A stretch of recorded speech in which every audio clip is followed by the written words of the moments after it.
예수님께서 작은 나귀를 타시고 예루살렘 성전에 입성하셨습니다. 그때가 우리가 종려주일이라고 일컫는 주일이시고요. 그리고 성전에 들어가셔서 성전과 성을 둘러보시고 장차 하나님의 심판으로 멸망하게 될 것을 미리 내다보시면서 심히 슬퍼하면서 통곡을 하셨습니다. 그리고 제자들을 데리시고 다시 예루살렘 근처에 있는 베다니로 나가셨다가 베다니에서 그 다음날 아침 월요일 날 아침에 제자들과 함께 예루살렘 성전을 향해서 들어가고 계십니다. 들어가실 때 열매 없는 무화과 나무를 보시고 책망하심으로 저주하셨죠. 단지 나무 자체에 문제가 있었다기보다도 기록에 의하면, 성경에 의하면 아직 열매 맺는 때가 아니라고 이렇게 말씀한 것과 같이 열매 없는 이스라엘에 대한 그런 심판을 표적으로 보여주시는 그런 사건이었습니다. 그리고 예수님께서는 이제 성전의 안으로 들어가셔서 소위 우리가 이른바 성전 정결이라고 하는 일을 행하시는데, 성전에서 그 재물에 대해서 매매하고 또 돈을 바꾸고 비둘기 파는 자들의 상과 의자를 둘러엎으시고 내어 쫓으시는 그런 일을 하시죠. 이 일이 발단이 돼서 대제사장과 서기관들이 크게 분노하게 되고 본격적으로 이제 영적인 전쟁이 첨예하게 대립이 되고 또 가속화되는 그런 일이 되는 것입니다. 그래서 성전 정결의 이 사건은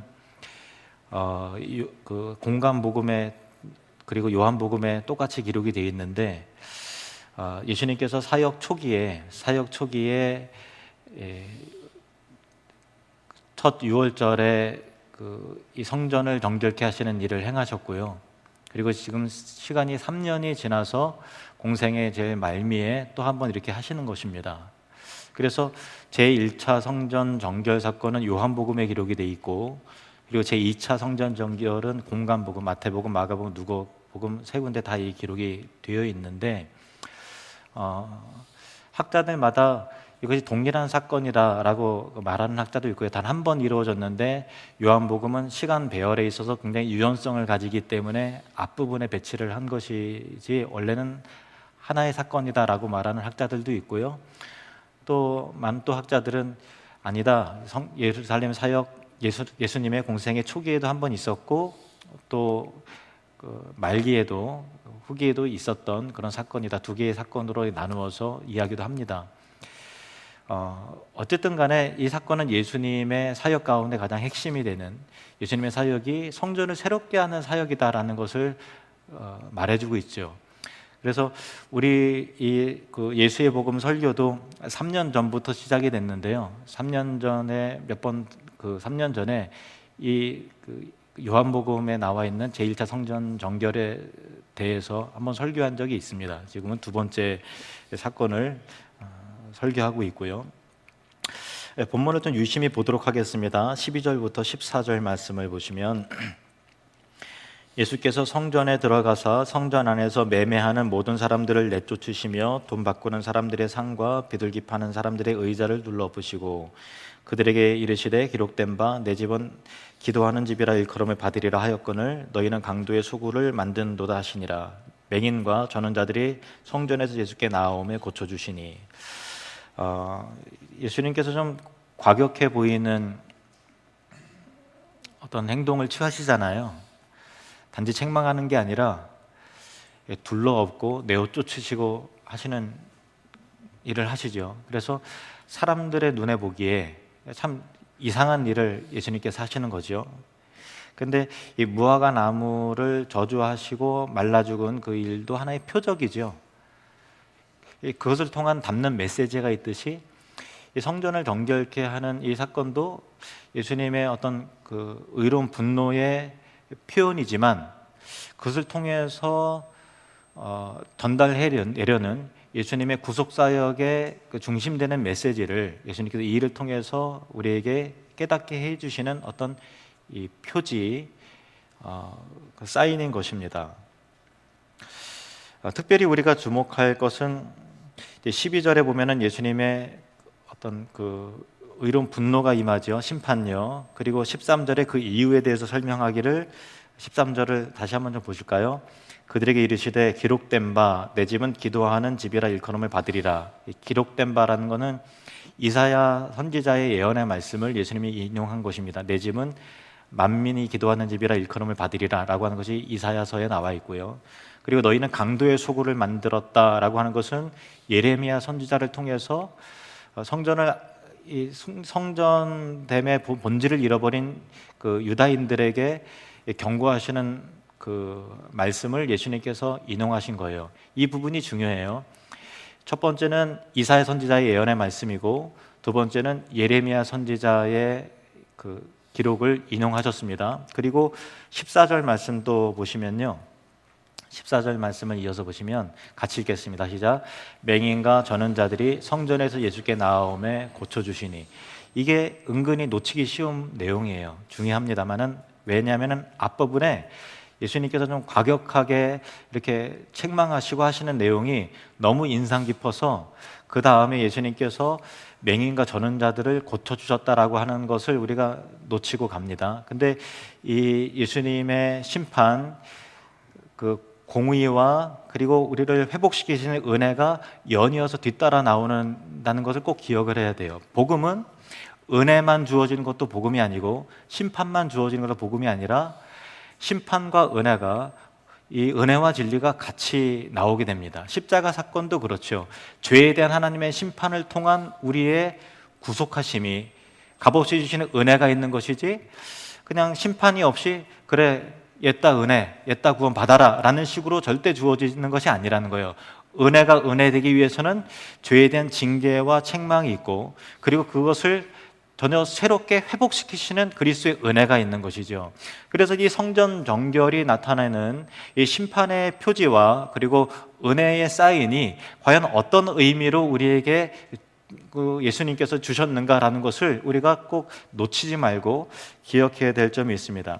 배경을 좀 설명을 드리면요, 율법에 의하면은 이제 구약을 읽어보면은 죄를 질 때마다, 그리고 또 성인들은 또 1년에 적어도 한 차례씩 성전 앞에 나와서 하나님 앞에 그 예물을 드려야 되는, 그리고 하나님을 예배해야 되는 그런 규례가 나오죠. 근데 그 제물로 드리는 거는 아무 짐승이나 막 잡아서 드리는 게 아니고요, 정해진 그 제물이 있어요. 그러니까 이 1년 된 양이나, 근데 흠이 없어야 돼요. 병들어도 안 되고 어디 쩔뚝거려서도 안 되고요, 몸에 어디 상처가 나도 안 되고, 눈이 또 똘망똘망해서 이렇게 그 또 흠없는 그런 양이나, 또 혹은 소나 또 염소나, 또 돈이 없는 사람들은 비둘기라도 드려야 되는 그런 거죠. 그런데 지방에 사는 사람들은 당시 그 유대인의 상황은 전국에 또 여러 나라에 흩어져서 살았거든요. 그래서 경건한 유대인들은 1년에 한 차례라도 와서 예루살렘에 먼 길을 여행하고 와서 예배를 드리고 제물을 드리는데, 이게 집에서 키우던 양이나 염소나 소를 그 먼 길을 이웃 동네 가는 것도 아니고 데리고 오기가 여간 좀 어려운 게 아니죠. 그리고 또 데리고 오다가 도둑 맞을 수도 있는 것이고, 또 잘 못 먹어서 삐쩍 말라서 기껏 데리고 왔는데 제사장이 흠이 있다라고 판정을 해보면 말짱 도루묵이 되는 거거든요. 오늘날처럼 트럭이나 차에 싣고 있는 것도 아니고. 그래서 여러 가지 어려운 사정들로 인해서 그 당시에 보편적인 문화와 또 관례는 그냥 성전 근처에서, 또 성전 앞마당에서 그렇게 그것을 사는 거예요. 그게 좀 편리하죠. 그리고 제사장이 이것은 1년 된 송아지로서 또 그 순양으로서 아무런 흠이 없는 것이다라고 판정을 미리 해놓은 거면 이게 마음이 좀 편안할 거 아니겠어요? 그래서 상거래가 자연스럽게 이루어지는 상황이었는데, 그런데 이 장사하는 사람들이 그 가난한 노점상이 아니고요, 이 당시에 대제사장은 원래 율법에 의하면 아론의 가문에 의해서 대제사장 한 사람을 세우는 거죠. 근데 그 당시에는 그 아론의 가문과 상관없는 사람이 이 돈을 주고서 로마 제국에 돈을 주고서 그 대제사장 그거를 직분을 산 거예요. 그래서 안나스와 대제사장이 둘이었어요. 또 그 사위였던 가야바. 그러니까 하나님을 믿는 믿음에 의한 대제사장이 아니라 막대한 권한을 얻고 그것을 위해서 돈을 벌려는 목적으로 대제사장직을 산 사람들이죠. 그래서 예배하는 사람들의 어떤 심리와 종교성을 이용을 해서 돈을 버는 거예요. 그리고 그 당시에 장사하는 사람들이 대제사장에게 이 로비를 해서 그 상점을 얻을 수 있는 그런 권한을 사지요. 그러면은 투자한 돈이 있으니까 많이 이익을 벌어야 될 거 아니겠어요? 그래서 예를 들면은 양 한 마리에 만약에 10만 원 하면은 이미 제사장에 의해서 무음하다라고 판정을 받은 거니까 한 30만 원 이렇게 받고 파는 거예요. 그런데 온 사람들은 또 집에서 그걸 가지고 올 수 없고 또 성전에서 사는 것이 또 편하니까 그렇게 자연스럽게 상거래가 이루어져서 하나님 앞에 드려야 될 온전한 예배는 없어지게 되고 어떤 그 상거래와 상업적인 모습으로 굉장히 변질이 된 상황이었고, 그리고 또 성전세를 내야 되는데 성전세는 아무 화폐나 받는 것이 아니라 유대인 화폐로 받아야 되는 거였거든요. 근데 멀리서 여행하고 다른 나라의 사람들이 와서 어떤 로마 화폐도 있을 것이고 그리스 화폐도 있을 것이고 또 시리아 화폐도 있을 것이고 팔레스타인 전 지역에서 온 사람들이 와서 화폐를 환전을 할 때 거기에 엄청난 수수료를 붙여갖고 마치 고리대금 업자처럼 그렇게 그것을 하는 그런 그 장터가 이루어졌던 그런 상황이었습니다. 그때 예수님께서 성전에 들어가셔서 매매하는 모든 사람을 내어주셨다는 것, 단지 물건을 팔고 거래한 사람이 아니라 물건을 사는 사람까지, 환전하는 모든 사람들까지 내어 쫓으셨다라고 그렇게 말씀하고 있는 것이죠. 본래 성막이라 또 성전은 하나님께서 거하시는 거처죠. 곧 하늘에 계신 거룩하신 하나님의 임재를 상징하는 것이 바로 성전이었습니다. 그래서 이스라엘 백성들은 그 성전에 나와서 하나님을 예배하고 또 그 제사장을 통한 제물을 드리고 또 예배함을 통해서 죄의 용서함을 받을 수 있는 은혜와 축복의 통로가 열려진 것이고, 또 거룩한 백성으로 구별된 자와 같이 어떻게 살아야 되는 마땅한 도리가 성전 안에서 선포되어지는 그런 굉장히 중요한 그런 기능을 하는 것이 바로 성전이었습니다. 그러나 그 성전 안에 참된 예배가 사라지게 되었고 제사의 형식과 절차를 위한 상거래만 남게 되었던 것이죠. 그러니까 인간의 부패함이란 그거예요. 죄 용서함 받기 위해서 제물을 가지고 오고 또 제사를 드리는데 그 제물을 가져오는 그 일을 통해서 또 죄를 짓는 그런 일들이 일어나게 됐다는 것입니다. 그 인간이란 존재는 정말 가만히 있어도 부패하고 변질되는 것이고, 가만히 있어도 정말 하나님의 뜻에 어긋나서 부패해 가는 그런 모습이 있는 거죠. 하나님을 예배하라고 성전을 만들고 하나님 만나러 했는데 인격적인 하나님과의 만남은 온데간데서 사라지고 형식과 절차를 위한 상거래만이 남은 그 당시의 상황인데, 예레미야 선지자가 이 예언한 말씀을 살펴보시면 예레미야 7장 4절 말씀을 보시겠습니다. 예레미야 7장 4절 시작. 너희는 이것이 여호와의 성전이라 여호와의 성전이라 여호와의 성전이라 하는 거짓말을 믿지 말라. 이게 어떤 말씀인가 하면요, 당시 이스라엘 백성 남유다가 하나님의 징계를 받을 때 바벨론 제국을 이란 채찍을 들어서 하나님께서 이스라엘을 남유다를 심판을 하시는데, 이스라엘 백성들은 남유다 사람이 이제 이미 마음 가운데 하나님을 떠났고 이방신을 섬기고 분향하고 또 간음하고 온갖 악행은 다 저지르면서 어떤 또 이상한 믿음이 있었는가 하면은 하나님의 성전이 여기 있으니까 우리는 안전할 것이다 라고 하는 믿음이 또 있었어요. 하나님을 믿지는 않지만 성전의 능력을 믿는 거예요. 어떤 믿음이죠? 이 부적과 같은 것으로 이게 믿는 거예요. 성전이 있으니까 우리는 안전할 것이다 라고 하는 잘못된 믿음이죠. 제가 유럽에서 또 이렇게 이번에 러시아 갔을 때 러시아 정교회에서 지금 정말 너무나도 참 겉으로 보기에는 위용이 있고 멋있어 보이는 그런 예배당 성전에 들어가 보면 이미 관광 상품이 됐죠. 그리고 많은 사람들이, 신앙이 있는 사람들이 줄을 이어서 거기에 형상이라든가 또 그림에 입을 맞추면서 성호를 걷고 입을 맞추면서 키스를 해요.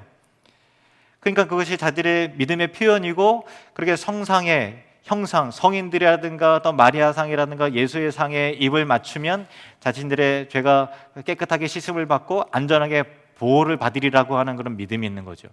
그러니까 온전한 예배는 없어지고 그릇된 믿음이 있고 믿음의 표현이 있지만 그것이 하나님 앞에 얼마나 잘못되었는지에 대한 감각이 없는 거예요. 이미 늘 그래왔고 그것이 관례였기 때문에 그냥 죄를 지면 가서 그림에다가 입을 맞추고 네, 제가 용서함 받았구나. 나름대로 경건한 마음은 갖출지 모르겠지만 성경적이지 않은 그런 모습으로 예배가 없고 어떤 우상을 섬기는 것 같은, 부적을 붙이는 것 같은 그런 모습을 갖고 있는 것이죠. 그래서 이스라엘 백성들이 당시에 그런 잘못된 성전에 대해 잘못된 왜곡된 신앙, 왜곡된 믿음을 책망하시면서 계속 말씀하시기를 8절부터 보시겠습니다. 8절부터 보라, 너희가 무익한 거짓말을 의존하는도다. 너희가 도둑질하며 살인하며 간음하며 거짓 맹세하며 바알에게 분향하며 너희가 알지 못하는 다른 신들을 따르면서 내 이름으로 일컬음을 받는 이 집에 들어와서 내 앞에 서서 말하기를 우리가 구원을 얻었나이다 하느냐. 이는 이 모든 가증한 일을 행하려 함이로다. 11절 같이 읽겠습니다. 시작. 내 이름으로 일컬음을 받는 이 집이 너희 눈에는 도둑의 소굴로 보이느냐.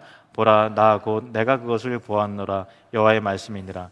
여기 있는 도둑의 소굴이 예수님께서 인용한 이 강도의 소굴로, 강도의 구렬로 만들었다라고 하시는 바로 그 내용이죠. 그러니까 하나님 앞에서 진정한 예배를 잃어버리고 마음대로 살면서 그릇된 헛된 구원의 확신이 있는 거예요. 오늘날도 예수님을 진짜 믿지 않으면서, 진실되게 믿지 않으면서도 그릇된 자기 확신과 또 구원의 확신이 있는 거짓된 신자들이 있는 것이 사실이죠. 우리가 정말 참된 이 믿음에 의한 확신을 가져야 되죠. 믿음이 있으면서도 구원의 확신이 없는 것도 잘못이지만, 믿음이 없는데, 하나님 보시기에 정말 믿음이 없는데, 거짓된 믿음인데 나는 안전해, 성전이 있으니까, 나는 예배하니까, 또 교회 다니니까 나는 괜찮아 라고 하는 그릇된 확신은 얼마나 위험한 것인가 라고 하는 이 예레미야 선지자의 이 경계를 우리가 들어야 되는 것입니다. 그래서 예수님께서 이 예루살렘 성전에 들어가셔서 이것을 강도의 구렬로 만들었다라고 선언하시면서 비둘기 파는 자들을 내어 쫓으시고 또 환전하고 돈 바꾸는 자들의 상을 둘러엎으시고 하시는 모든 것들이 우리 인간의 죄성이 얼마나 부패한가를 드러내시는 거죠. 또 한 가지 메시지가 있습니다. 그것은 뭐냐면은 같이 한번 따라해 볼까요? 율법의 한계를 드러내셨다. 무슨 말인가 하면 율법에도 한계가 있다라는 거예요. 율법에 의해서 온전한 제사를 드린 것은 참 어려운 일이에요. 여러분 한번 생각해 보세요. 제가 이 말씀을 묵상하면서 나라면 멀리 외국에 사는데, 로마에 사는데 1년에 한 차례 예루살렘까지 와서 예배할 만한 그런 믿음이 있는 거 충분한데 이제 그 양 한 마리를 가져서 거기까지 데리고 오는 게 얼마나 번거롭고 얼마나 힘든 일일까라는 생각을 해봤어요. 저라면 거기 있는 사람들이 다 그렇게 하니까, 상식적으로 다 그렇게 하고 누구나 다 상거래를 하고 성전 가까이에서 또 성전 뜰에서 돈 주고서 양을 사고 또 판정받은 걸 하니까 저래도 아무런 의식 없이 그랬을 것 같아요. 여러분이라면 어떻게 했을 것 같습니까? 순전한 흠없는 어린 양을 잘 풀도 먹이고 잘 해서 이렇게 잘 준비해서 갈릴리로부터, 로마로부터, 그리스로부터 이렇게 잘 가지고 와서 제사를 했을 것 같으세요? 아니면 돈 가지고 와서 딱 사고 편리석으로 그렇게 관행대로 그렇게 했을 것 같으세요? 율법의 기준에, 흠없는 어린 양을 드리는 율법의 기준에 우리가 부합될 만한 그런 의로움과 열심이 우리에게는 없는 거예요. 율법이 가지고 있는 한계예요. 뭐냐면 율법을 통해서 구원을 얻어야 되는데 율법을 통해서 의롭다 할 만한 육체가 하나도 없는 것이죠. 로마서 3장 20절 말씀을 보도록 하겠습니다. 로마서 3장 20절 말씀 시작. 그러므로 율법의 행위로 그의 앞에 의롭다 하심을 얻을 육체가 없나니 율법으로는 죄를 깨닫음이니라. 아멘. 잘 보세요. 죄인이라서 죄를 용서함 받을 수 있는 제사 제도를, 그 의롭다함을 받을 수 있는 은혜의 길을 열어놓으셨어요. 율법으로. 그런데 온전한 양을 준비해서 드리면 되는데 그 온전한 양을 준비할 만한 실력도 우리에게는 없는 거예요. 따지고 보면 없는 거예요. 그래서 우리는 율법에 의해서 죽었다 깨도 그렇게 구원받을 수 없는 자들이 우리의 실상이라는 거죠. 우리가 죄인임과 동시에 율법이 가진 한계예요. 그래서 히브리서 9장 9절 10절 말씀에 이렇게 말하고 있습니다. 이 장막은, 이 성전은 그 말입니다. 현재까지의 비유니 이에 따라 드리는 예물과 제사는 섬기는 자를 그 양심상 온전하게 할 수 없나니, 예물과 제사로 그 섬기는 자를 온전하게 할 수 없다라는 거예요. 온전한 제물을 우리가 준비할 만한 능력이 없기 때문에 그래요.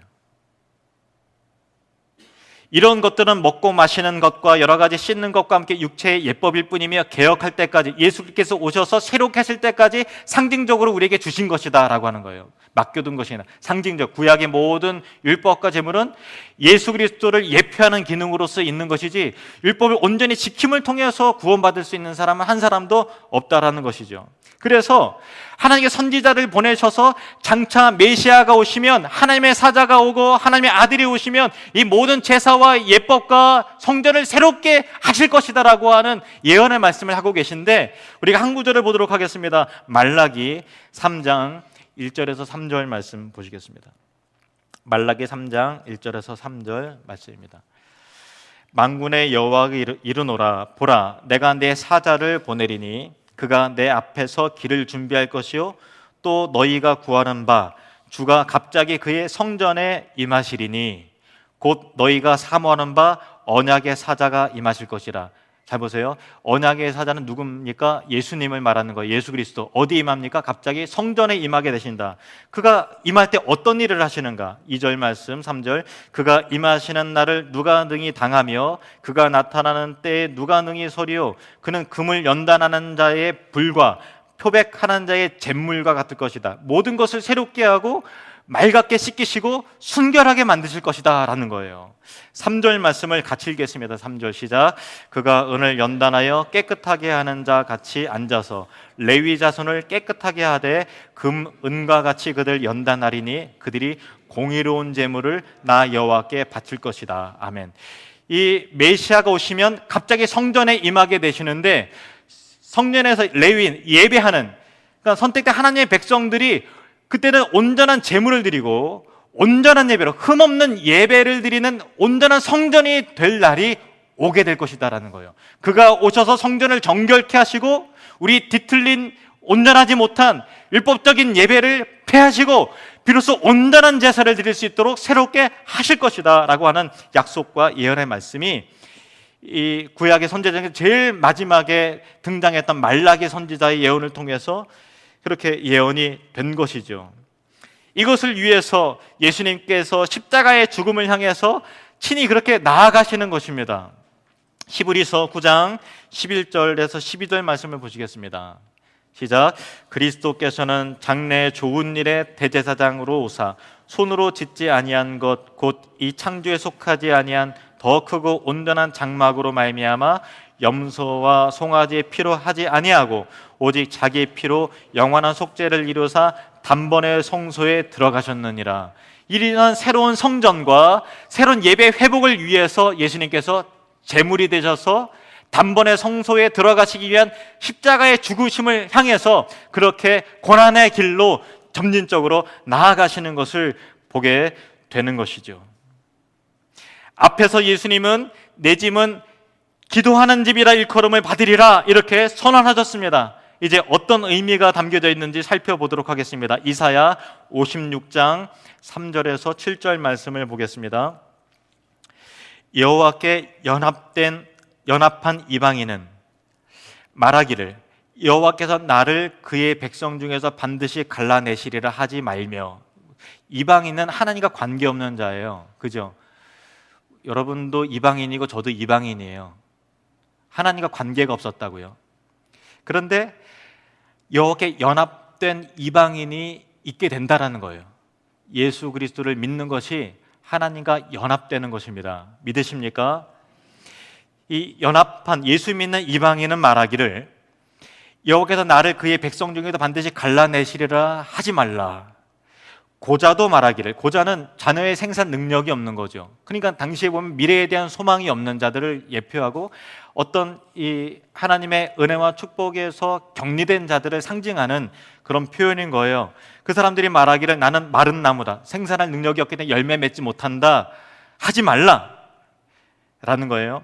4절에 여호와께서 이와 같이 말씀하시기를 나의 안식일을 지키며 내가 기뻐하는 일을 택하여 나의 언약을 굳게 잡는 고자들에게는 내가 내 집에서 내 성 안에서 아들이나 딸보다 나은 기념물과 이름을 그들에게 주며 영원한 이름을 주어 끊어지지 아니하게 할 것이며 또 여호와와 연합하여 나를 섬기며 여호와 이름을 사랑하며 그의 종이 되며 안식일을 지켜 더럽히지 아니하며 나의 언약을 굳게 지키는 이방인마다 7절 말씀을 같이 읽겠습니다. 시작.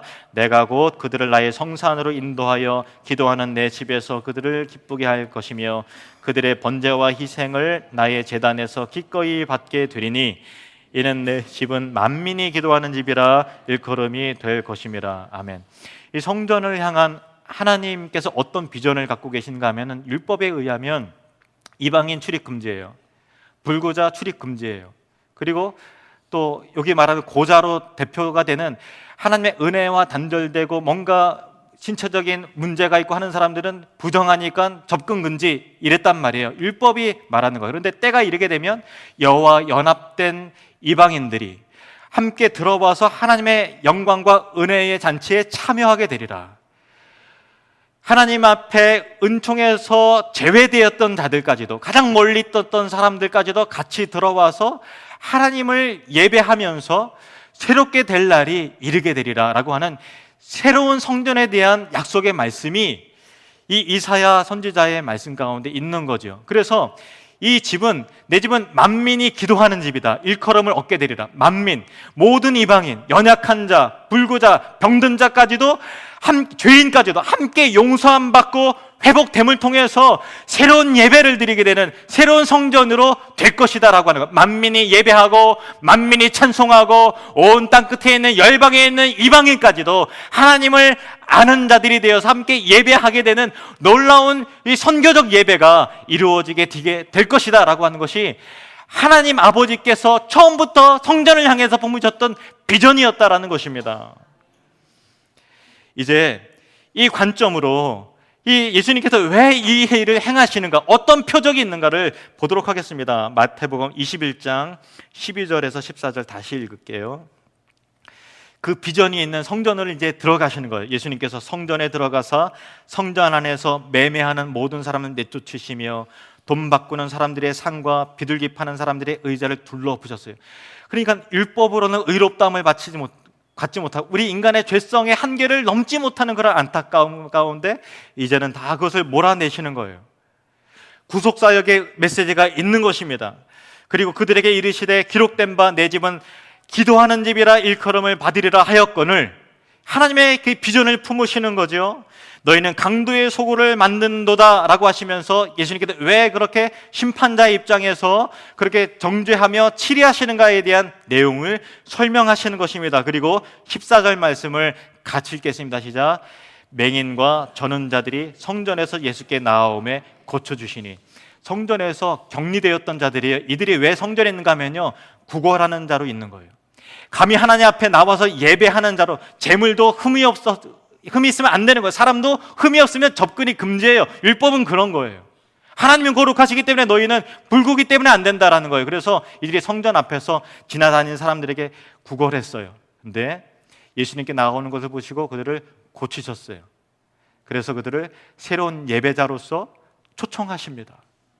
이들에 의해서, 이방인에 의해서, 냉대받던 이들에 의해서, 가난한 자들에 의해서, 죄인들에 의해서, 격리되었던 이들에 의해서, 고립되었던 그런 사람들에 의해서, 가난한 자들에 의해서 이제는 새롭게 예수의 보혈로 힘입어 나아가는 새로운 회복과 새로운 성전과 새로운 예배가 이제는 새 창조로서 나타나게 되는 것입니다.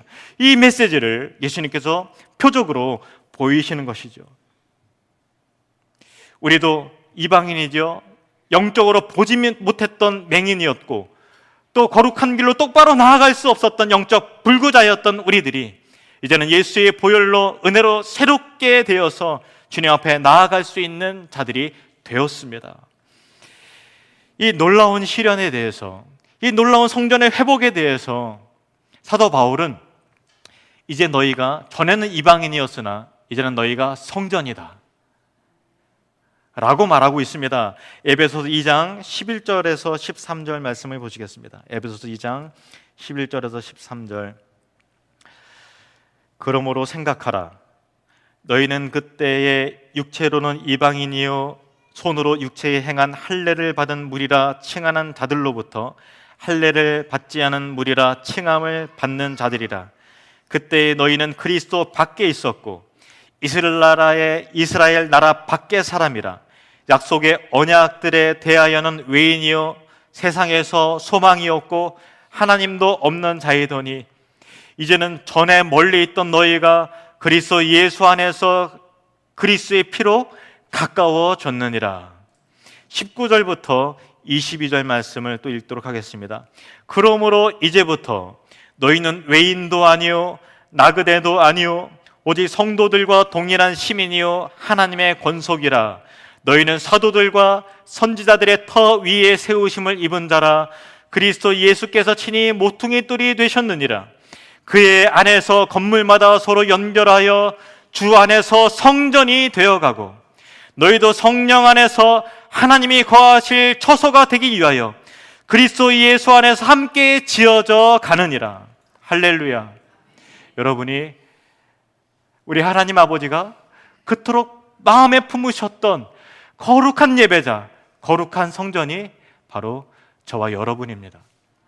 그리스도 안에서 연합단자가 되어서 함께 세워져 가시는, 함께 더욱더 성전되어 가셔서 거룩하신 성부 하나님의 임재와 성자 예수 그리스도의 은혜의 충만함과 또 성령 하나님의 내조하심이 저와 여러분에게 조금도 손색이 없는 거룩한 예배자로서 날마다 예배하시고 기쁨과 은혜가 차고 넘치시는 거룩한 생전 되시는 은혜가 있기를 축복합니다. 기도하겠습니다.